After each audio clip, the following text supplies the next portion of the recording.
because I'm going to tell some nice stories.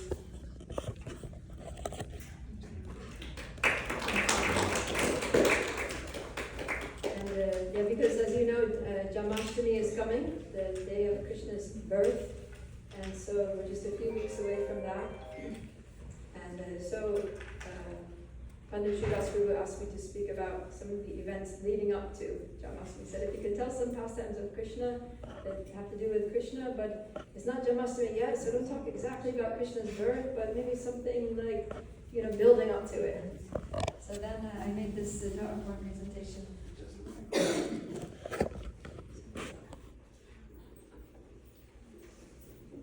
I made this presentation especially for all of you, and I hope you like it.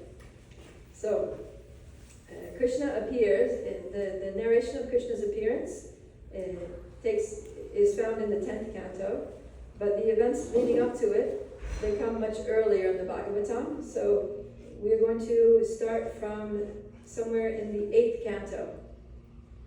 And in the 8th canto, there's this interesting pastime about how the great sage Durvasa Muni sees Lord Indra. So the demigod Lord Indra he's the king of heaven, and he's riding on his elephant. He has a big, beautiful white elephant named Airavata, and he's riding on his elephant, and Durvasa Muni wants to honor him by giving him a garland. So that's a normal thing that you do, that there's one great personality and they want to honor another great personality by offering them a garland. So Durvasa Muni gives him the garland, but then he doesn't put it on himself, but he puts it on his elephant. And then the elephant, not knowing really how to receive a garland respectfully, just drops the garland on the ground and steps on it. So this makes Durvasa Muni very, very angry. So, we see here in this pastime that it's very important to honor the gifts given to us by others, and in that way we respect those who give us the gifts. And especially when you have a great personality like Durvasa Muni, giving you something, then even if you don't want it, or you don't need it, but still you should accept it gracefully. So Indra neglected to do that. And so Durvasa Muni became angry, as he's known for doing. We see repeatedly throughout the scriptures that Durvasa Muni very easily becomes angry and he curses people. So this was Lord Indra's reaction, is that he got cursed by Durvasa Muni. And because of that curse, then he became weak.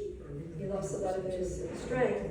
And because he's the head of the demigods, then all of the demigods became weak because of this mistake of Indra, because Indra's failure to offer respect to a great personality.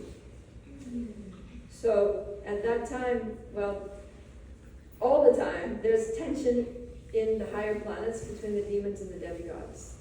So the demons are always trying to attack the demigods, defeat the demigods, and drive them out of their positions and take over the rule of the heavenly planets. It's like the transcendental Star Wars. Actually, somebody was telling me that in making Star Wars, George Lucas, the director of the Star Wars series, he actually he was familiar with some pastimes from Srimad Bhagavatam. Amazing, right? Yeah. And so he was aware that it's actually a real thing. There really are Star Wars up there. There are forces of good, the demigods, and forces of evil, the demons, and that they fight with each other. So there you go. Star Wars. So that's what was going on. And the demigods, so when they heard that Indra got cursed, they were like, oh no, now we're all going to be weak. The demons are going to be able to defeat us. And so they were very concerned, and they went to Lord Vishnu. They said, how can we regain our strength? So Lord Vishnu said, this is what you have to do. You have to get the pot of nectar that can be derived from churning the ocean of milk. So then they get together, and according to Lord Vishnu's instructions, he says you can't do this on your own. You actually need the help, you need the cooperation of the demons. So the demigods went to the demons and they convinced them that, if you help us churn the ocean, then there's this pot of nectar, the nectar of immortality, that will make us all very strong, and we'll just share this nectar and we'll all be immortal. So the demons, they liked the idea, and of course they were thinking immediately, they were like, all right, we're going to get this pot, but we're not going to share it with the demigods, we're going to take it for ourselves. And of course the demigods are also thinking the same thing. So, but they had their, opposing intentions, but they still cooperated for the purpose of churning the ocean of milk. So there they are, you can see they used the Vasuki snake as the rope, and they used the mountain as the churning rod, and then the mountain was sinking into the ocean, and they're like, oh no, what are we going to do? We're going to lose the grip on the mountain, we're not going to be able to do the churning, it's going to be a big failure. And then who appeared to save the day? In the form of? Kurma avatar.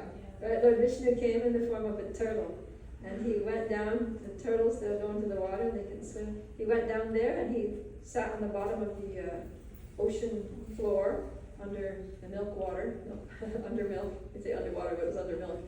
And they rested the mountain on his back and his hard shell, and then they were able to churn the ocean with his support. So many things were coming out of the ocean. Does anyone know what the first thing came out of the ocean was? Poison. A lot of poison, yeah, the poison. And the poison was threatening to kill everyone until Lord Shiva came. And Lord Shiva drank the whole ocean of poison. And that's why he's called Nilakanta.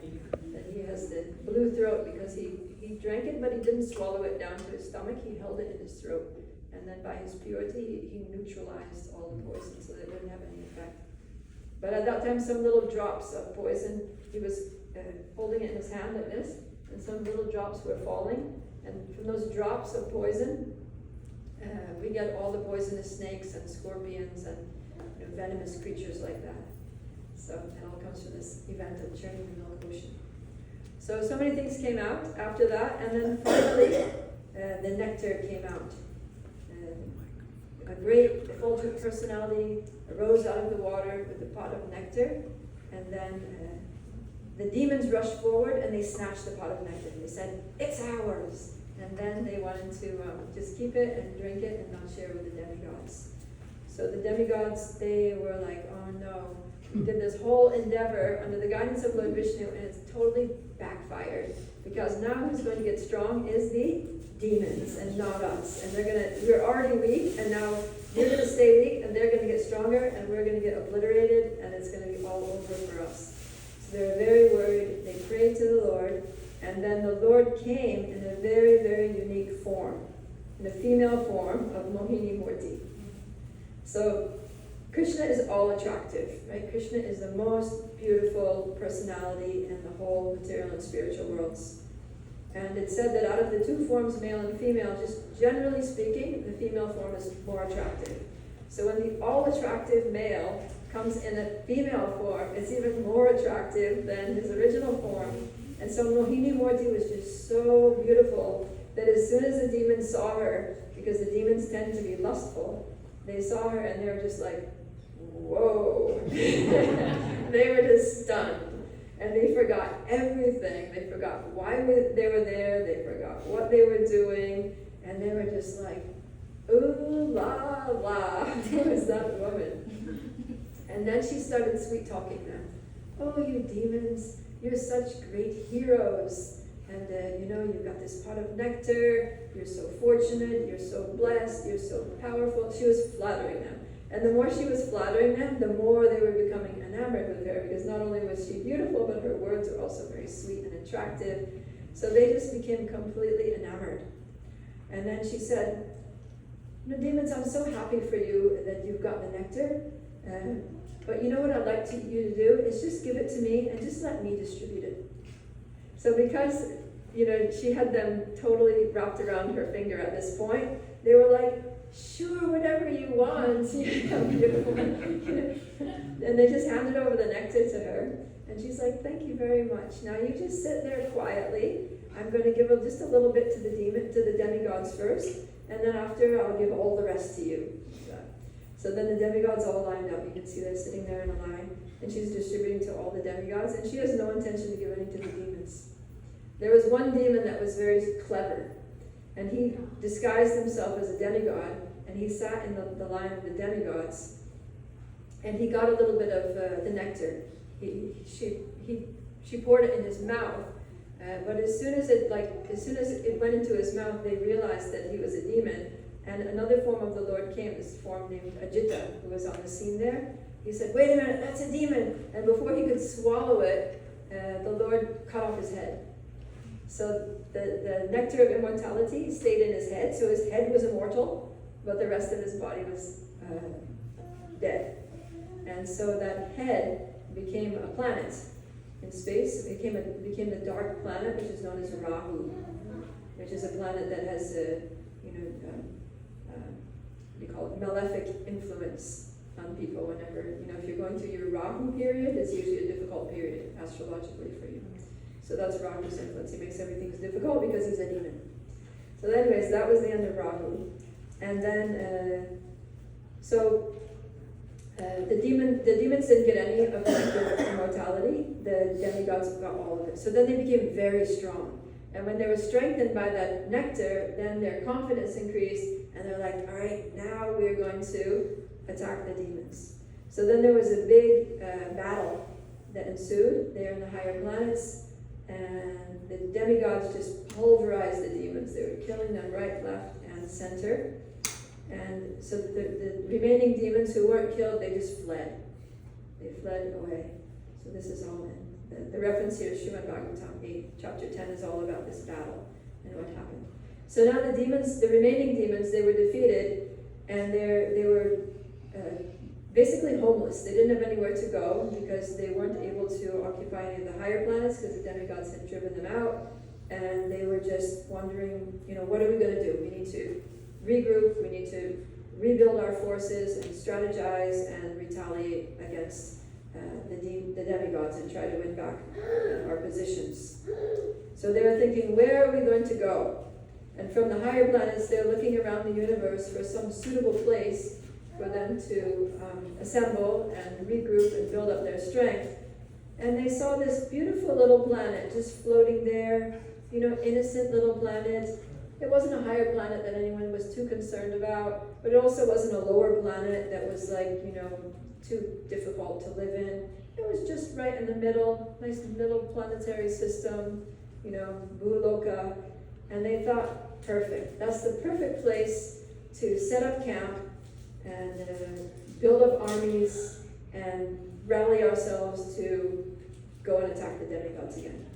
So then the demons, they strategized amongst themselves. They said, okay, this is what we're going to do. We're going to all take birth in the royal families on earth. We're going to take birth in the family of kings, and we'll be the sons in those families. And then when the kings die, we will become the next king. So that's exactly what they did. And because the demons, although their consciousness is low, but they actually are considered higher beings than humans. So the demons can actually, manipulate energies in such a way that they can basically do what they want within human circles because they're more powerful than human beings. So they very easily just arrange to enter the wombs of queens and take birth as princes in royal dynasties and inherit the kingdom. And so that's how these demons like Kamsa and Jarasandha and all these demons that were there during Krishna's time ended up on earth and ended up being kings. So there were actually hundreds and thousands of demons that took birth on the earth at that time, to the extent that Mother Earth, she was feeling the weight. She was suffering under the weight of all the demons. Because there's a saying that Mother Earth can tolerate anything, any burden, because Mother Earth has to hold a great burden, right? Just look at in the city, there's so many buildings, the earth is supporting them. There's so many houses, earth is supporting. So many trees, animals, plants, people are walking. All the things Mother Earth is supporting. But it says that something that Mother Earth cannot support is, does anyone know? Even liars. A liar, yeah. So we have to always say the truth, because if we lie, then Mother Earth becomes distressed. And Mother Earth is not just a planet, but she's also Bhumi Devi. She's also a demigoddess. And so there are all these demons, and they were all liars and cheaters, and they were, evil people.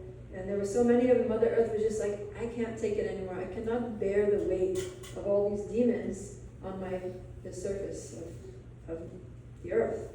And so she decided that she wanted to approach Lord Brahma, because Lord Brahma is the personality who's in charge of the creation of the universe, and he also assists in the maintenance of the universe, and he's the head of all the main head, even above Lord Indra, he's the head of all the demigods.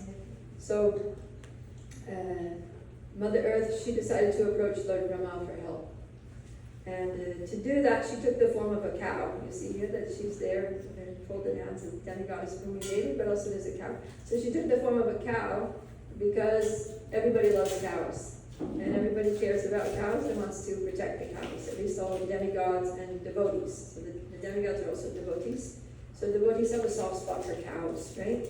And we all love cows and we want to make sure that they're safe and happy.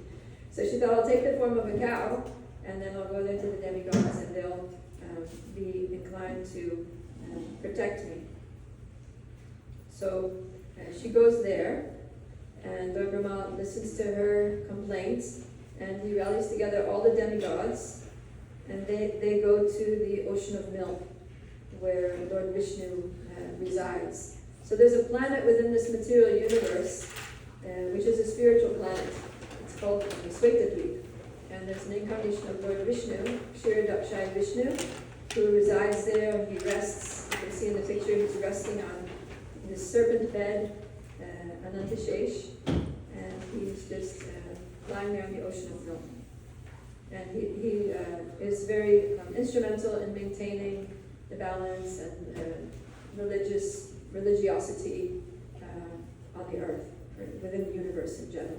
So all the demigods go there, and they appeal to him that there's so many demons on earth. Bhumi Devi is complaining, this is a big problem for the earthlings. After all, the earth is karma stan. You know, it's the place, it's the only planetary sphere where people can actually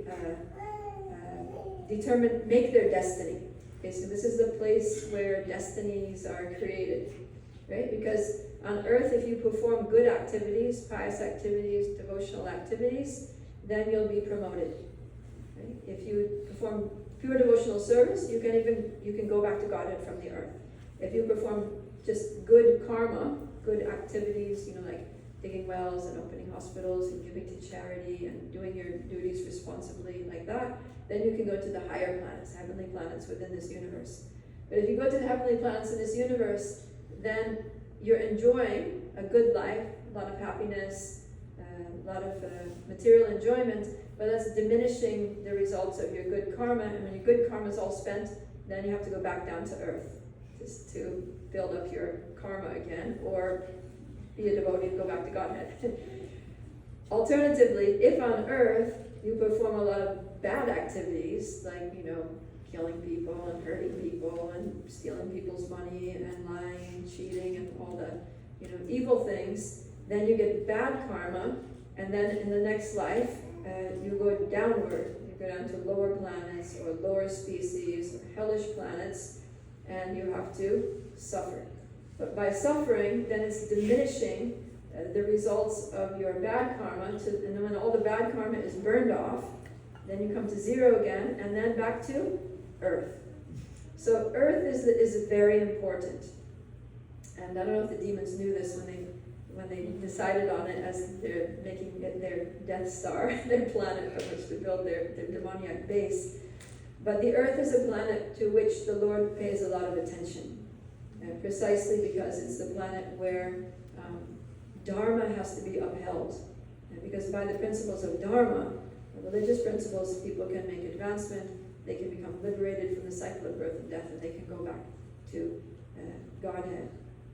So Lord Vishnu, he heard the pleas of Bhumi Devi that were represented by Lord Brahma, and he didn't speak directly, but Lord Brahma, he entered into a trance of meditation. And then from within his heart, the Lord spoke to him, saying, "Don't worry, I'm coming. I'm going to come in a very special incarnation, my original form, or the form that is even the source of Lord Vishnu, and that is Lord Krishna." So this is, so shortly after that, then Krishna appeared in this world, and you're going to hear more details about Krishna's appearance in the coming classes, right, leading up to Janmashtami. So those are some of the events leading up to Krishna's appearance from one angle. Now, Krishna appeared in the dynasty of, who does anyone know? Rishi. Hmm? Yadukulu. The Yadu, yeah. So Krishna appeared in the Yadu dynasty. So now we're going to hear a little bit about the history of the Yadu dynasty. And there's some very interesting events that happened in the Yadu dynasty. So we're going to go way back to the 9th canto. Actually, there's something that happened before, we're going to go back to before the birth of Yadu. And we'll start from the time of King Yayati. So King Yayati, he was a saintly king.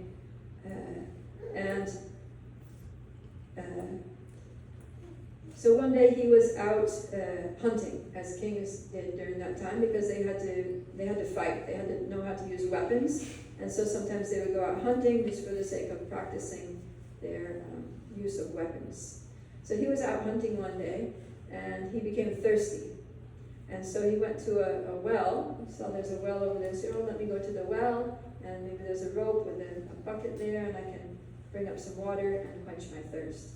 So he goes to the well, and he looks down, way down in the bottom of the well, and he sees there's a naked girl in the bottom of the well.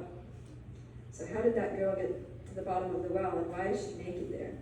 That's a long story. So going back a little bit, so Shukracharya is the priest of the demons. And he's a Brahmin. He's a very great Brahmin. He's actually very respected. Even though he's the priest of the demons, he himself is not you can't really call him a demon. But he just helps them. He teaches them different rituals that they can do and then it's the demons who misuse the rituals, but somehow Shukracharya has some affinity for them, and he continues to give mercy, because that's the nature of Brahmins. The nature of Brahmins is if someone approaches you to learn, you will teach, because it's the duty of a Brahmin to teach. So Shukracharya is actually a good person, and he has a daughter. So his daughter's name is Devayani. Okay? And then Devayani has, so Devayani's a young girl at this time, not so small, but maybe she's like, 12, 13, 14, something like that. And she's out playing with her friends. So all these girls, they're just out in the fields, playing, and they came across a nice little lake. So then they all go into it's a hot day, they said, let's go into the lake. So they look around, there's nobody around, there's no one to see, so they thought it's safe. We'll just, we don't want to go around with wet clothes afterwards, so we'll just take off our clothes, put them here, and then we'll go in the water and cool off and have a nice time, and like that. So they're in the water, and one of Devayani's friends' name is Sharmista. So they're in there, and then while they're in the water, they see in a distance that Lord Shiva's coming by. And they're like, oh no, Lord Shiva's coming. He's going to see all of us naked. We need to get out quick and get dressed quick and be presentable. We don't want to offend the great soul by, being like this, what do you call it? Inexposed. Exposed, literally. So they jump out of the water, and they're just scrambling to try to get clothes and get dressed quickly before Lord Shiva is able to see them.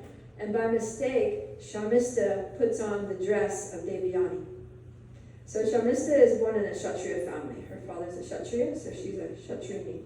And Devayani, her father is Shukracharya, so she's a Brahmani. So then when Devayani sees that Shamista put on her clothes, she becomes very angry. And she says, how dare you put on my clothes? Don't you know that I'm from a respectable Brahmin family, and you're a lowly Kshatriya? And, that's like a servant trying to enjoy, the things in the master's house, like that. So she says something very insulting, very, condescending to Shamista. So Shamista, she's from a Kshatriya family, so she has that fiery Kshatriya quality that she can't tolerate being insulted. So she becomes angry, and then she retaliates with her words. First of all, she says, oh, you think you're so high?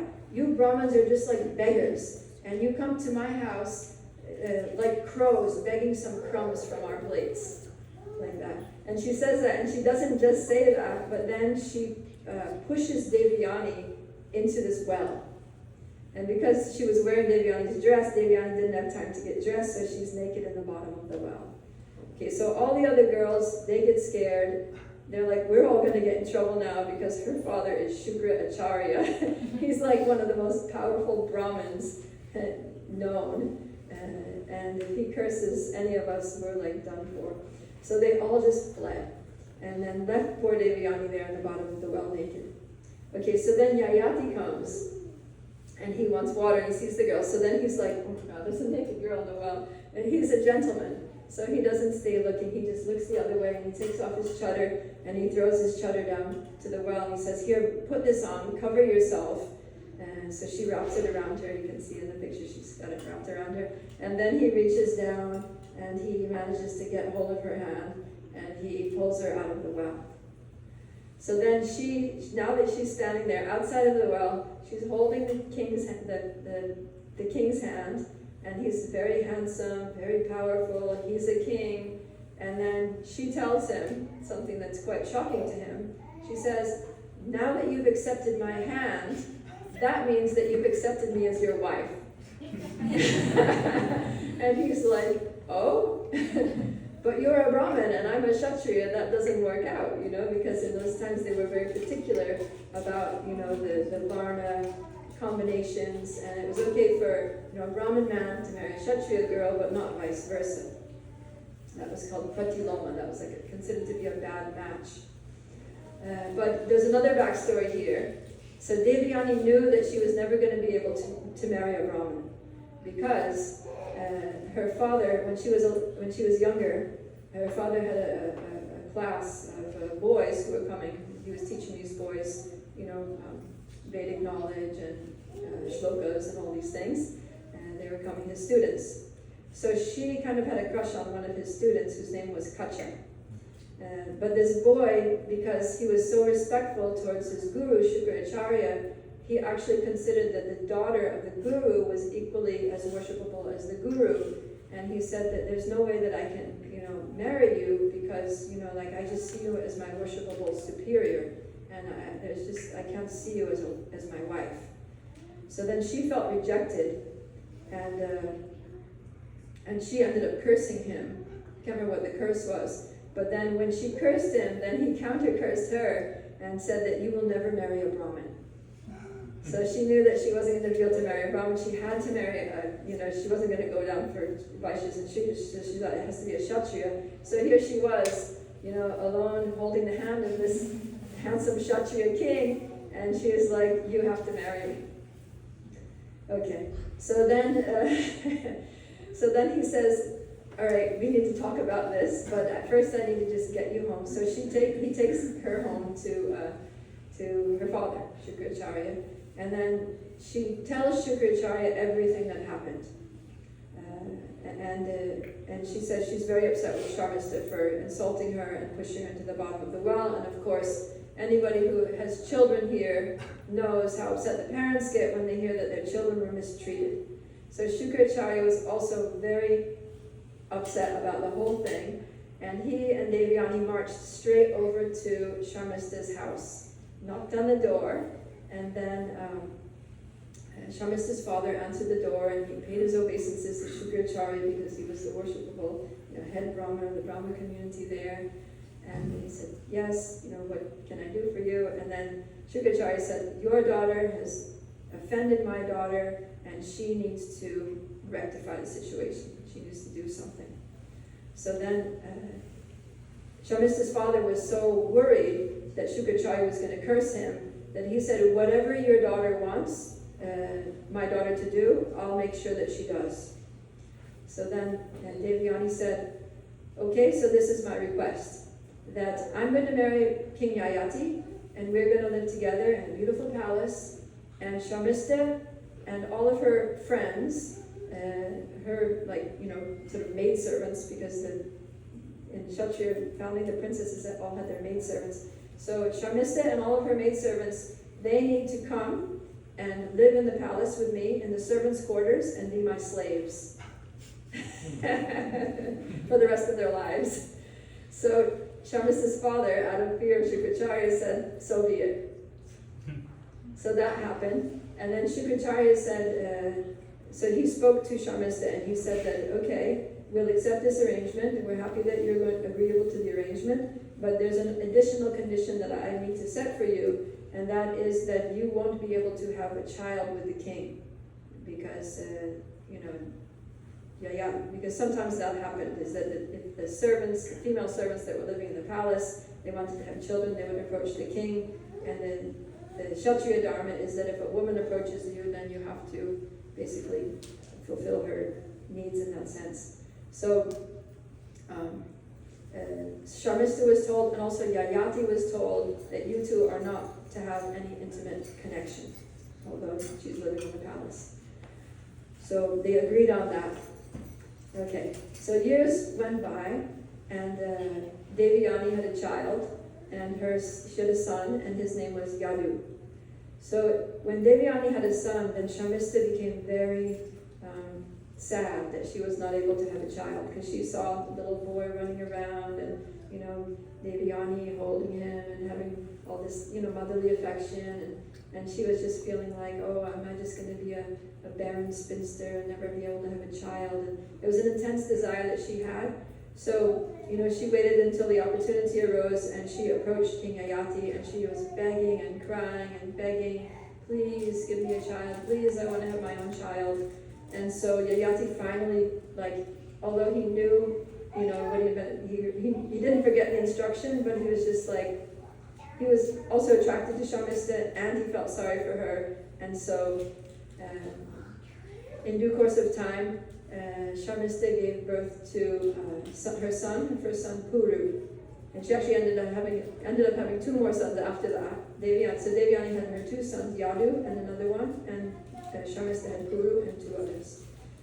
So, of course, when Devayani found out that Sharmista had given birth to a little boy, and that the father was her husband, the king, then she got very upset again, and she went back crying home to daddy. She went to Shukracharya and she said, you told them not to do this, they've done it, now there needs to be some consequences for them. Please punish them accordingly. So Shukracharya called Yayati, and he said that because you broke your promise to me, and you've acted out of lust, so I'm going to make sure that nothing like this ever happens again. And because you're young, when people are young, then the senses are very strong. So I'm going to take away your youth, and I curse you to become old and invalid. So immediately, Yayati, he was no longer a handsome young king, but he was this invalid old man who was having a hard time walking and couldn't digest food, and he was all wrinkled and gray hair and gray beard and all that. He was an old invalid man. So he went back home like that, and Devayani was not happy because now her husband is this old invalid man. So Yayati, he said to Shukracharya, he said that you've punished me, I accept the punishment, but you've also punished your own daughter, because now she has me as her husband, whereas before she had a handsome king. So then Shukracharya, he was like, oh, yeah. So he said, well, what you can do, I can't revoke the curse, but what you can do is just find somebody who will transfer their youth to you in exchange for their old age. So if you can find a young man to agree to accept old age and give you his youth, then that's a way that you can get your youth back. So then Yayati was thinking, by this time actually his sons were grown up. So he's thinking, well, who's more likely to give me their youth is my own sons, because they love me, they respect me, they obey me, they're nice, well-trained, disciplined, religious boys, they know the principles of religion, the value of serving elders, and so I'll just ask my oldest son, Yadu, to give me his youth. So he goes to Yadu, and Yadu refuses. He says, I'm not going to give you my youth. But the reason that Yadu refused was very interesting, is because Yadu somehow or other knew that Krishna was going to take birth in his dynasty. And he was a devotee, and he was very eager for the Lord to appear, for Krishna to appear in the world, and he wanted to be able to serve Krishna in that way, by being a part of the dynasty that would usher Krishna's appearance. And so he didn't want that to be delayed. And he's thinking, if I have to become old and invalid, well, after some time, probably my father will give me back my youth, but it's going to delay. It might delay it like some decades. And then Krishna's appearance in the world will take so much longer, and my service to Krishna will also be thwarted for that time. So I'm going to have to decline for a higher purpose. So the lower purpose is to obey my father, but the higher purpose is to serve Krishna. So for that, he declined to give his youth to his father. So then, after that, Yayati went to the next son, who was also the next Devyani's son, and the next son after that, and then the next son after that, who was three sons of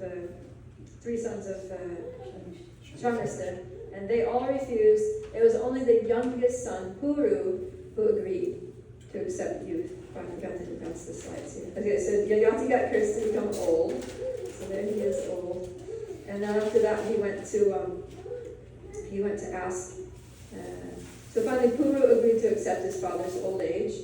And interestingly, so when Yadu refused to accept the old age, then his father, Yayati, cursed him. There's a lot of cursing going on. His father cursed him that even though you're the eldest son and I'm the king, you will not become king, nor will any of your descendants ever become a king in any respect. And so like that, so the Yadu dynasty was cursed that they could never be kings. And because Puru was the only one who agreed to accept his father's old age, then he said that you will become the next king, and your dynasty will be a dynasty of kings.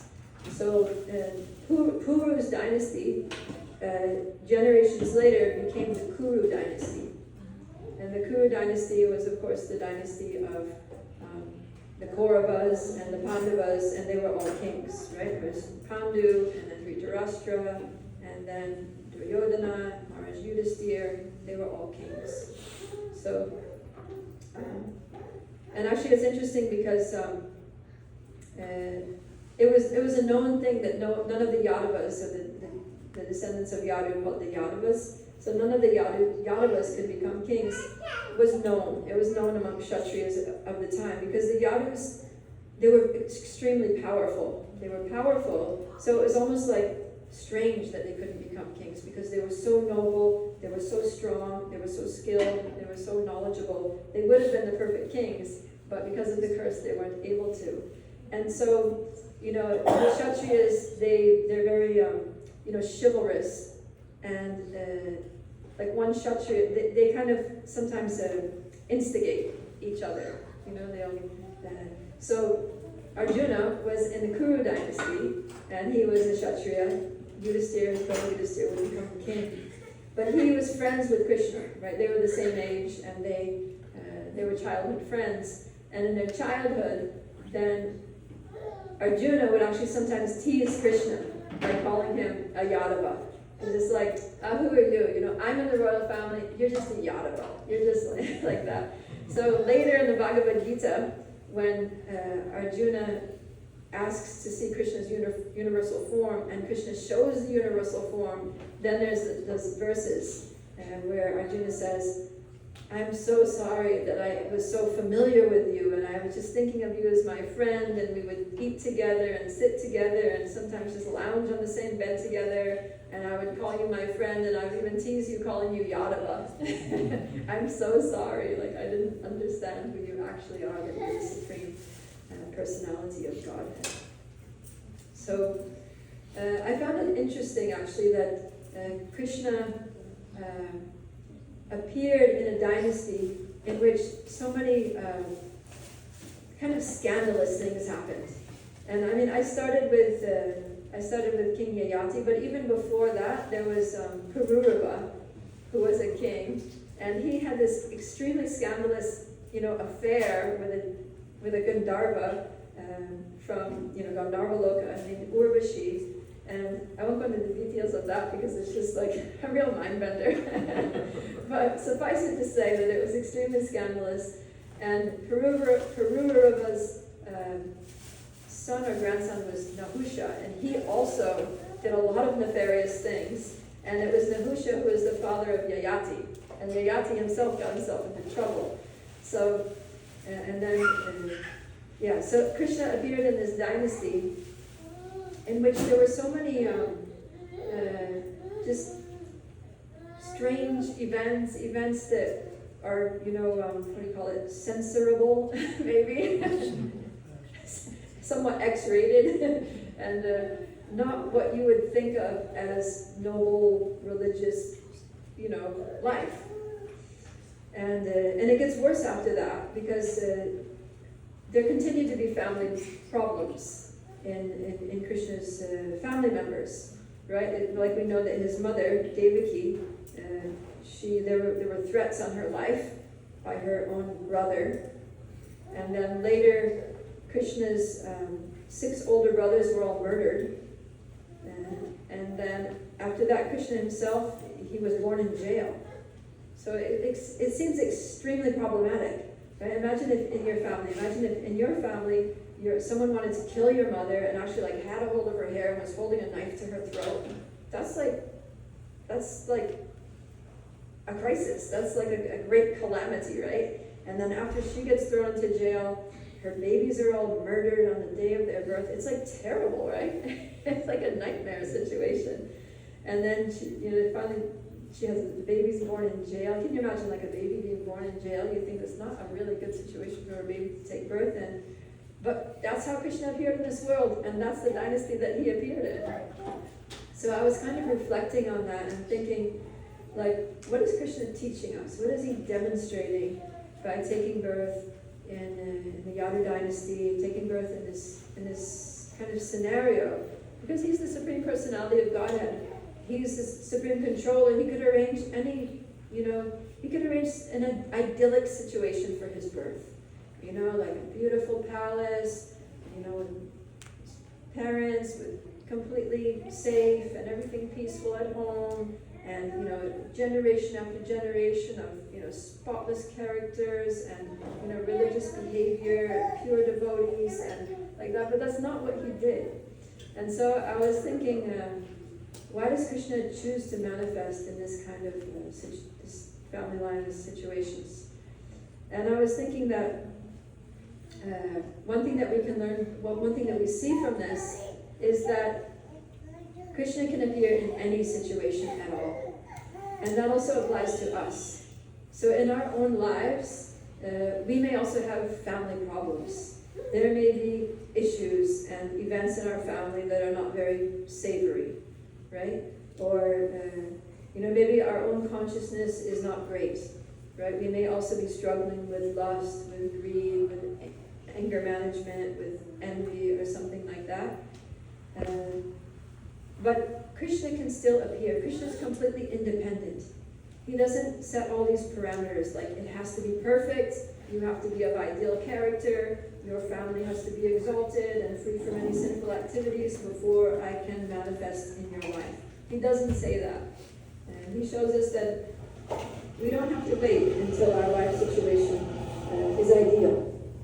It may be that, let's say, I'm married, maybe my spouse is not a devotee, my home is, not so, I'm not able to keep everything so clean and paka. Maybe we even have a dog in the house, and we might think, how can I install the deities? How can I have a home altar? How can I chant my japa in this household? But it's not a problem. Krishna can appear in any situation. And whatever situation we're in, whatever we're going through, we don't have to worry too much about the externals. It's more about our consciousness. Right? Krishna is attracted by Krishna consciousness. He's attracted by bhakti, by devotion. That's one of Krishna's qualities, right? Or one of the characteristics of pure devotional service is Sri Krishna Karshani. We learned that from Bhakti Rasamrita Sindhu, that it attracts Krishna. So Krishna is attracted by bhakti. And we look at examples like Prahlad. He was a pure devotee. His father was a demon, they were doing all kinds of, that household was just full of demoniac activities. His father wanted to kill the demigods, wanted to kill Lord Vishnu, and still, Lord Nrsimhadev, the Lord appeared in the very household, right in the same palace where they were eating meat and drinking wine and wanting to kill devotees and stop yajnas and all this. Because there was a devotee there in the family, because Prahlad had pure consciousness.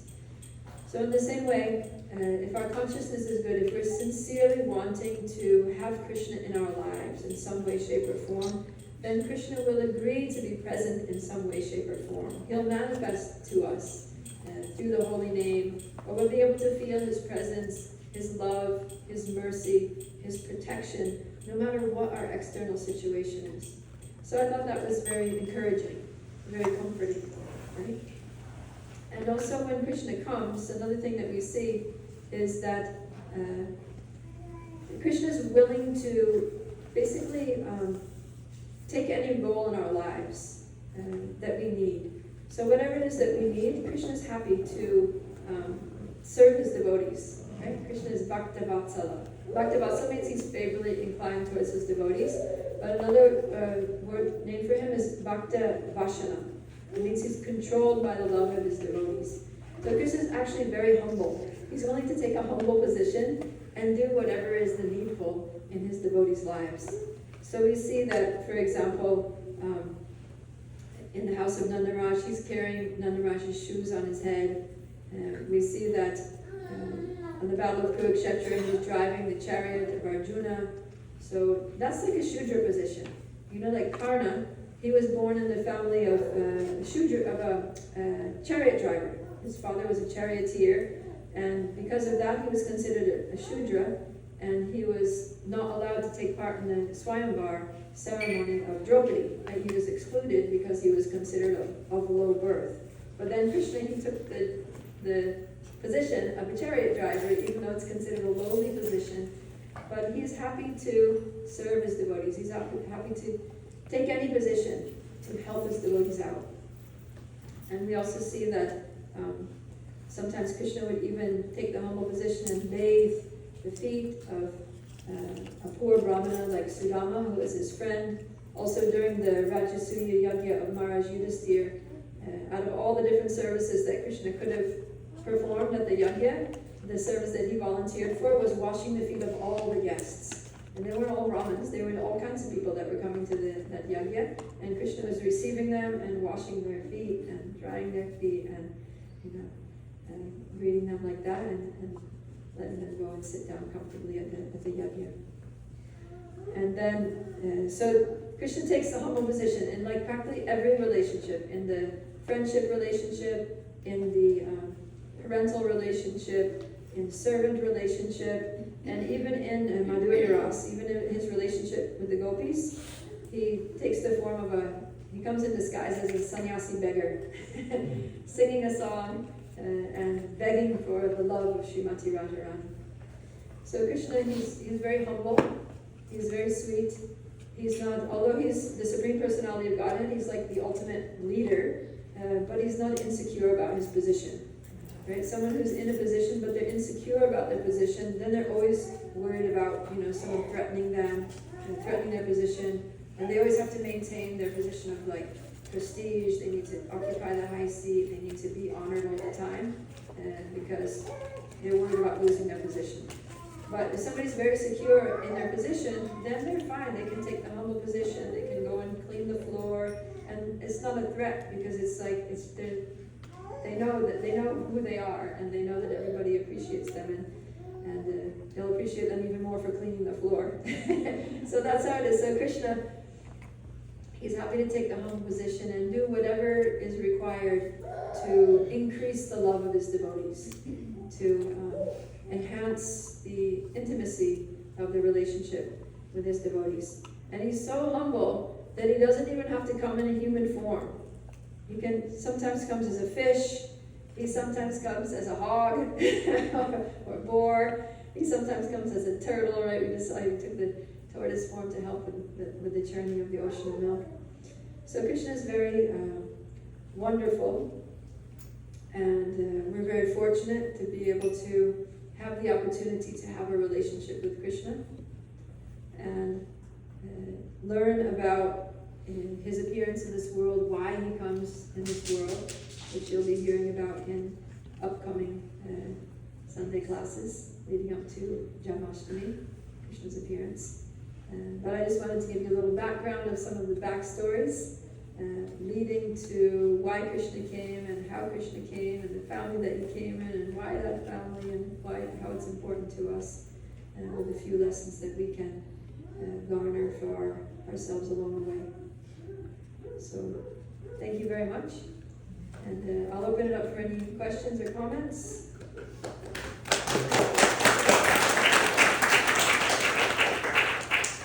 Yes. Thank you. That was so wonderfully put, and I really appreciated how you tied all the different dynasties and the backstories to not only Krishna, but then how Krishna appears and why he appears, which illustrates why it's important to read, but then it's also important to hear from a teacher who is realized. So I really felt that today listening to you speak. So thank you very much for that. Start with my comment. I had a question. How do you react to someone saying, people are very skeptical these days, and they hear the story of like the churning of the milk ocean, for example, like, oh, this is all fantastical nonsense. How do you react to that and convince someone of that it's actually real, it's not fantasy? Yeah, so a lot of the pastimes that we hear, they seem very far out, right? And that's why a lot of people, especially scholars, they tend to interpret the pastimes of Bhagavatam like this as mythology. You consider them to be mythology. So what we have to understand is that our intelligence is very limited.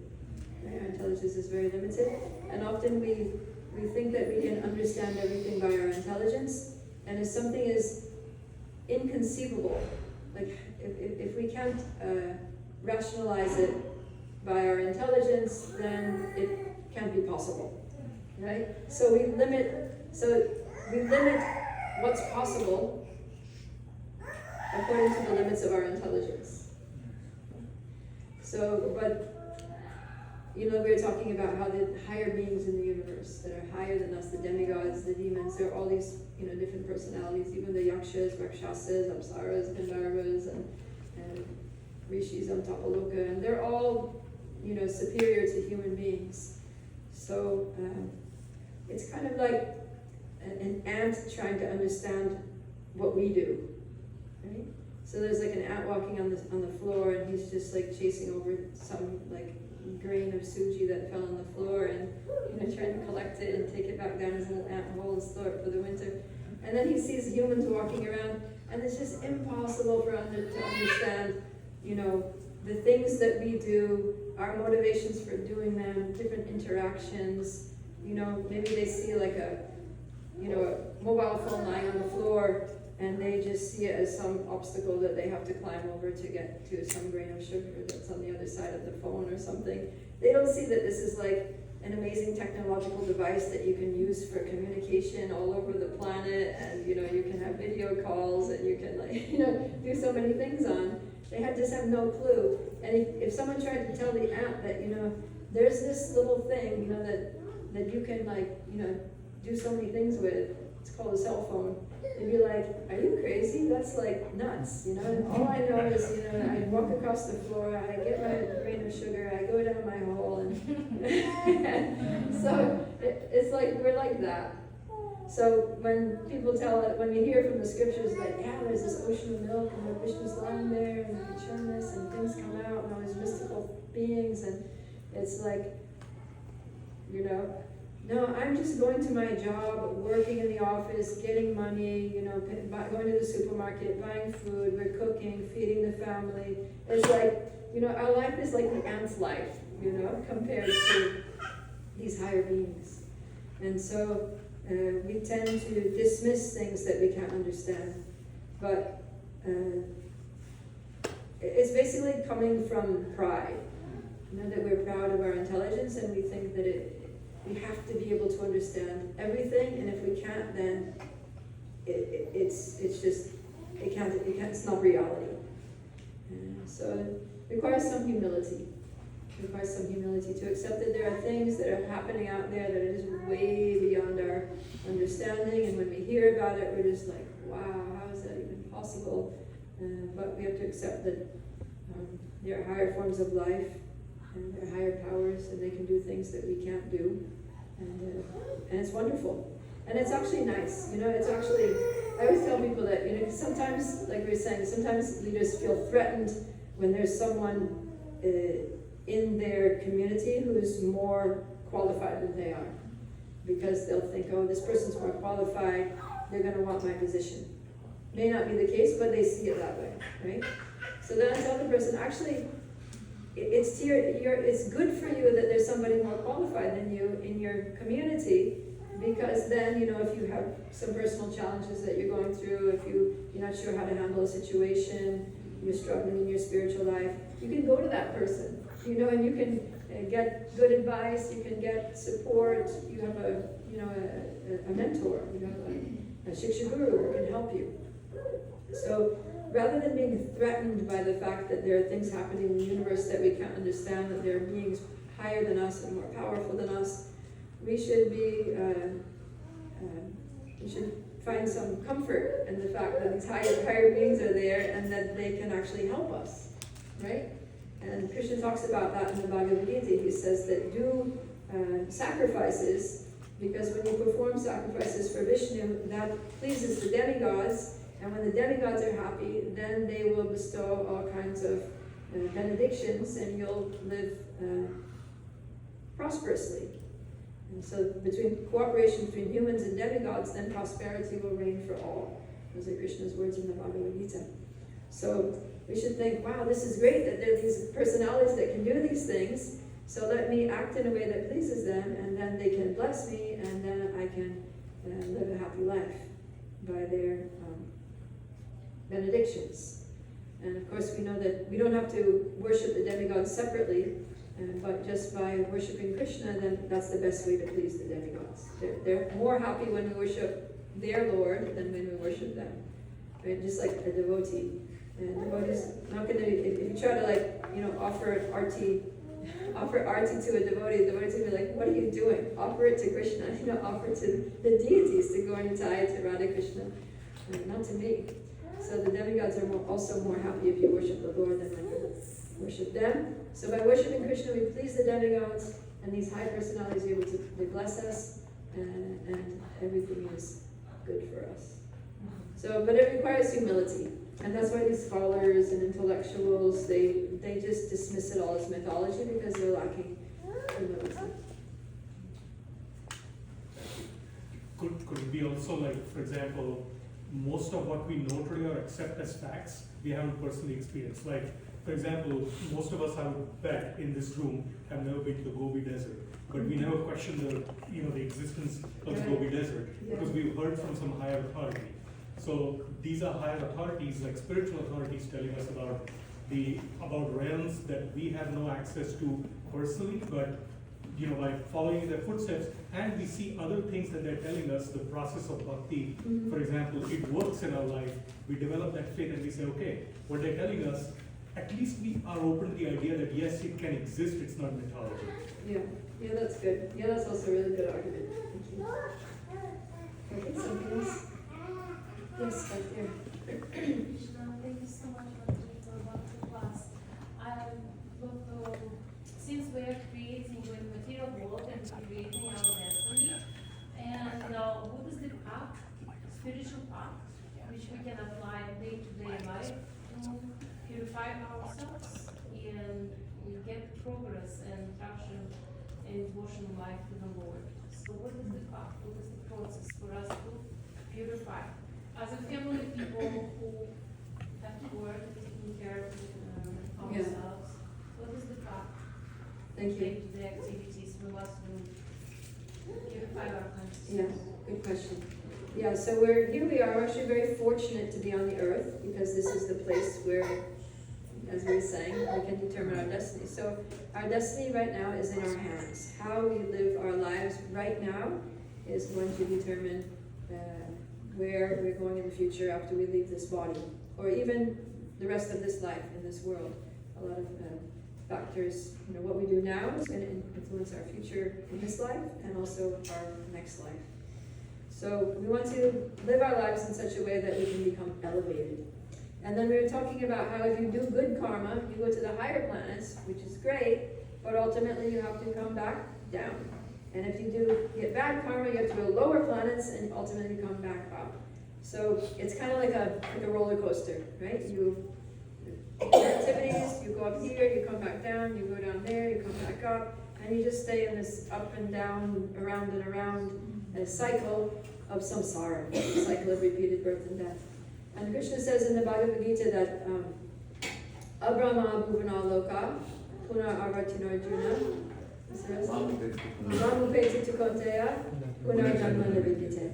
He says that from the highest planet in the material world, so even if you do good activities thinking you're going to be happier on the higher planets, even if you go to the highest planet, which is Brahmaloka, right? Abrahma bhuvanaloka. Even if you go to the planet of Lord Brahma, still, he says, from the highest planet of Brahma down to the lowest planet in this universe, all are places of misery, where repeated birth and death take place. So even if we go to the highest planet of the universe, we're still going to have miseries, which we saw, right, in this past time, because even the demigods are in anxiety. They're always in anxiety that the demons are going to attack them at any moment, and sometimes they get thrashed by the demons. They get driven out of their posts. Like when Hiranyakashipu was king, the demigods, they lost their positions. They were just like, they all became servants of Hiranyakashipu. So it's risky, even becoming a demigod. There's no safe place, and there's no peaceful and happy place in this whole material universe. So we shouldn't waste our time trying to get a better place in the universe. Prabhupada said it's like Class A, Class B, and Class C prison cells, but you're still in jail, right? So, and jail is like if you're a really bad criminal, then you'll get solitary confinement and you'll just be stuck in a cell alone. If you're a little better, you get something, maybe a little shared cell, you can at least talk to people. If you're a bit better, then you get extra privileges. Maybe you can go out to some like games room, or they let you out to like cut grass on the side of the highway under supervision on a Monday afternoon or something. So you get some privileges, but you're still a prisoner, right? So even if we're in a higher planet, we're still imprisoned within the material universe. We still have to die and suffer. So the best path to take, the best destination to set for ourselves in this life is to get out of the cycle of repeated birth and death and to go to the spiritual world, which is where we belong. Because we're spiritual beings. We're not these bodies. These bodies are just temporary vehicles. Like you get in your car and drive your vehicle down the road and then you get out. So as souls, we've gotten to this vehicle and now we're driving this vehicle through our lives. We're walking here and there, running, jogging, whatever, and we're driving our vehicle in different ways. But at a certain point, this vehicle is going to break down and we have to get out. So we're the soul within the body. So that means that we're spiritual beings. So the whole problem, and this is why from the highest planet in the material world down to the lowest is miserable, is because we're spiritual beings in a material world. And so we're out of our elements. We're like fish out of water. So if you take a fish out of the water and you try to make it comfortable on the land, there's nothing you can do to make that fish comfortable, right? You can give it a nice glass of lemonade with a straw. You can give it, a comfy beach chair to recline on. You can give it a beautiful female fish to keep it company. But he's not going to be interested in any of that. He's going to be miserable and gasping for breath, struggling for his life until you put him back in the water. So that's our condition. The material world, we're trying to satisfy ourselves with so many material things, but none of them are making us happy. And nothing will make us completely satisfied and happy in this world. We just have to get back to our element, which is the spiritual world. So how to do that? The process for that is bhakti yoga, right? And thinking of Krishna. Krishna says that Manmana bhavamad bhakto madhyaji mam namaskuru mame vaishyasi satyam te pratijane priyosime. He says, always think of me, become my devotee, worship me and offer your homage to me, and thus you will come to me without fail. I promise you this because you're my very dear friend. So Krishna really cares about all of us. These are, says Suridam Sarva Dehinam, Suridam Sarva Bhutanam. He's the well-wishing friend of all living entities. He's our best friend. And he wants us to come back to him. And so the process for getting out of this material cycle of repeated birth and death and suffering in this world is to always think of Krishna, to remember Krishna, to worship Krishna, to become Krishna's devotee. So in different ages, the process of worshiping Krishna is different. So in the first age, Satya Yuga, it was meditation. In the next age, Treta Yuga, it was performing austerity, doing yagyas, doing sacrifices. In the third Dwapara Yuga, it was temple worship. And in Kali Yuga, it is Harinam Sankirtan. Yeah, so we're very fortunate actually in this age that we have such an easy process. And it said in the Bhagavatam that by performing this simple process of just chanting the holy names of the Lord, we get all the benefits, all the good results of all the previous practices from previous ages. So whereas in Satya Yuga they had to sit in meditation for tens of thousands of years to get the result, we get that result just by doing kirtan, just by singing the Hare Krishna mantra together in kirtan, and like that. And also we're lucky because our lives are short. You might think this is not a good thing. Everybody wants a long life. People want to be, immortal, and a blessing is may you live a long life. But actually, to live a long life in the material world is just to live a life of prolonged suffering, right? So it's actually a great boon that we only have to live this life for 100 years maximum, and that during this short lifetime, we have such a powerful process and such an easy process of chanting the holy names of the Lord that we can very quickly purify our hearts, realize our spiritual identity, reawaken our dormant love for Krishna, reestablish our relationship with Krishna, and go back to Krishna, as he says. If you just think of me, become my devotee, you will come to me without fail. I promise you this. So this is Krishna's promise. Yeah. So you're asking the path. What is the path for spiritual perfection? And so the path in this age is chanting Hare Krishna, Krishna Krishna, Hare Hare, Hare Ram, Ram Ram, Hare Hare. So we come together and we chant in kirtan with music. We chant all together, and we also chant on our own, like a meditation, trying to remember Krishna by chanting his names on our beads, working up towards 16 rounds of 108 beads every day. That takes a couple of hours. So by following this process that Srila Prabhupada gave us of chanting 60 rounds every day, following the 4 regulative principles, hearing from Srimad Bhagavatam and Bhagavad Gita, doing kirtan together with devotees, and doing whatever services that we can in addition to our busy life, our families and our jobs. But the thing is that the process is so easy in this age that even if you have a full-time job, even if you have a busy family, still you can chant. You can always chant the holy name. On your way to work, you can do kirtan. While you're getting dressed in the morning, taking a shower, you can do kirtan. While you're cooking, you can do kirtan. During your lunch break, you can go and chant japa. Wake up a little bit early in the morning, chant a few rounds before work. Chant a few more rounds in the evening. Do your 16 rounds. Somehow or other, if we're determined, we can squeeze it in, and we can live a very pure life, even amidst all the other things. And by doing that japa, then even the parts of our life that may appear to be mundane also become spiritualized, because our whole consciousness becomes spiritualized, and so then everything that we do, we can very easily connect to Krishna. Right? In Bhakti, we don't reject anything, we just connect everything. So then our work becomes, we're working for Krishna, we're cooking for Krishna, we're raising our children in Krishna consciousness.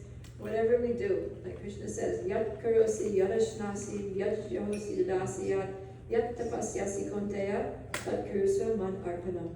Whatever you do, whatever you eat, whatever you offer or give away, whatever charity whatever austerities you perform, do that as an offering to me. And that way we're free from all good and bad reactions of our activities. We don't have any more karma. And free from karma means free from material bondage. And then as long as we live our lives in a karma-free way, developing our devotion for Krishna, and praying for Krishna's mercy to realize our lost relationship with him, and then we can, by Prabhupada's mercy and blessings, we can easily go back home, back to Godhead at the end of this life, this short life.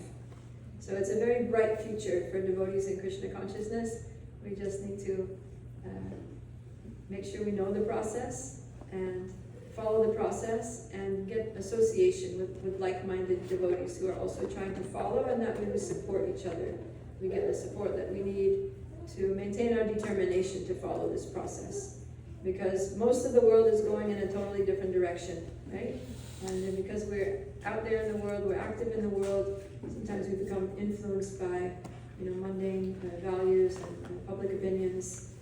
But if we come together regularly with devotees, then we can be reminded of the priorities, the real important things in life, which is our spiritual life, which is our relationship with Krishna. Get the support that we need to make good progress. Okay. Thank you very much. So much.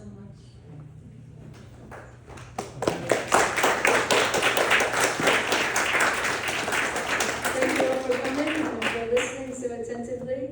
And Hare Krishna. Srila Prabhupada ki jai. Jai. Prabhupada Priya Mataji ki jai. Jai. So let's thank Prabhupada Priya Devi Dasi by chanting the Hare Krishna mantra. Hare Krishna, Krishna Krishna, Hare Hare, Hare Rama, Rama Rama, Hare Hare. Before we move on to the next part of our program, anybody here for the first time? From here? No? There you are. Hare Krishna, what is your name?